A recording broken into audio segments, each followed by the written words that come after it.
the Nerm here, and welcome to the Tech Show episode 2. So this episode, we're talking about top 5 budget smartphones. So please enjoy. So you might be thinking, what does budget really mean? So for budget smartphones, I put it at a $100 to a $400 range. So in that range, it's called budget smartphones. And a budget smartphone has to include stuff like the $1,000 flagships, but it might compromise on one or two things. So this is my review on 5 budget smartphones that I recommend. So number 1, the Motorola G7. So the Motorola G7 is a surprisingly good phone. So it's got an LCD display, 3000 mAh battery life, 12 megapixel rear camera, 8 megapixel back camera. It's got a headphone jack.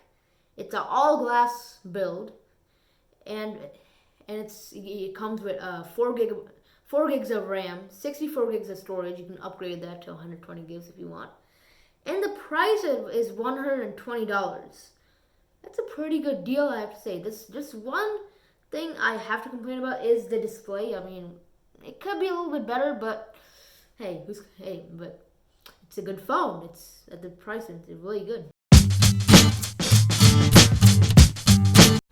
Number 2, the Google Pixel 3a. So in my opinion, this is my favorite phone. So, cause I'm a bit of a photography nerd. As the Google Pixel 3, the Google Pixel 3a has the same great single camera, and it also includes a Snapdragon 670, 12 megapixels as a main camera, 8 megapixels as a selfie camera, stereo speakers. That's a new thing you can find on a budget smartphone. 3000 mAh battery life, OLED screen. Some of the cons are the plastic body, but at that price range, it's $299, which is, as I said, pretty good.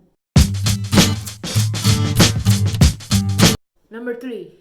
So you Apple fanboys might be wondering, isn't there an iPhone on this list? And I'm saying yes, there is iPhone. So the iPhone 6s I put in here because it feels like the most complete one. So it's got a 1751 mAh battery life. It's got a 12 megapixel rear camera, 5 megapixel selfie cam, and an Apple A9 processor, an LCD display. It's got 2 gigs of RAM, and you can upgrade to 64 or 32 gigs of storage.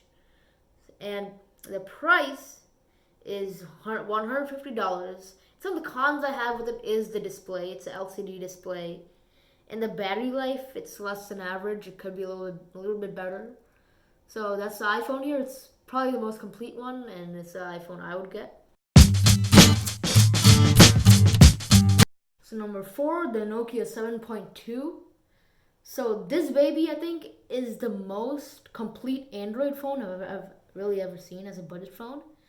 So it includes a 3500 mAh battery life, 4 to 6 gigabytes of RAM, 64 gigs of storage, 4 cameras, including the selfie camera.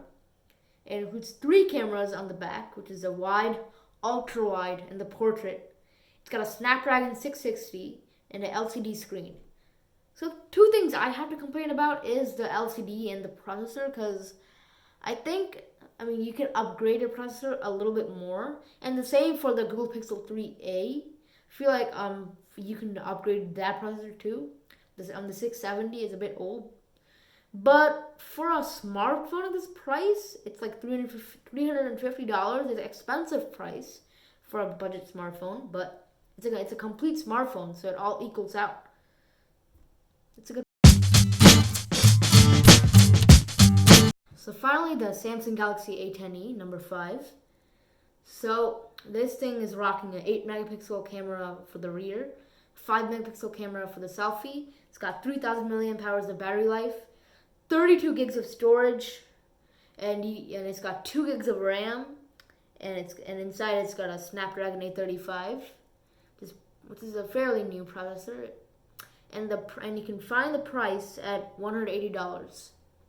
But one thing I have to complain about is 2 gigs of RAM. I mean, it's kind of the same as some of the other phones, but I feel like you can upgrade. I think the minimum is like 4 gigs, I think. So, but at this price range, it's a really good phone. I recommend. Well, thanks for watching, and I'll see you later. Peace.